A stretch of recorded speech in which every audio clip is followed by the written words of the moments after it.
day, ladies and gentlemen. Welcome to another video na sasagot sa inyong mga katanungan. At ngayon, may G-Loan katanungan tayong natanggap mula sa ating... Actually, nabasa ko lang siya. Ayan, ang tanong niya, 1,000 lang talaga yung pwede kong ma-loan. Mukhang gusto mo yata, mas mataas pa. Mukhang matindi pangangailangan na.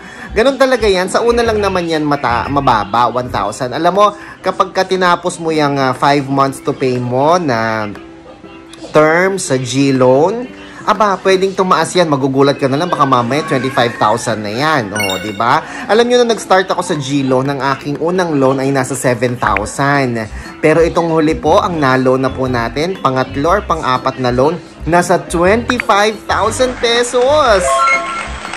Yung misis ko, nakapag-loan din siya sa G-Loan. Ang kanyang first loan ay 25,000 pesos.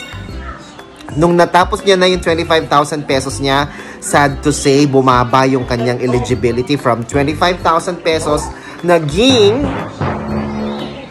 15,000 pesos na lang po, mga kaibigan. Bakit ganon? Depende kasi yan kay G-Loan. Hindi siya kamukha ng ibang online lending app na kapag nagbabayad ka, tumataas ang offer sa'yo. Dito po kay G-Loan, kahit on time ka pa magbayad, kapag ka napansin niya na bumaba ang iyong G-score, aba, posibleng hindi ka na makapag-reloan ulit.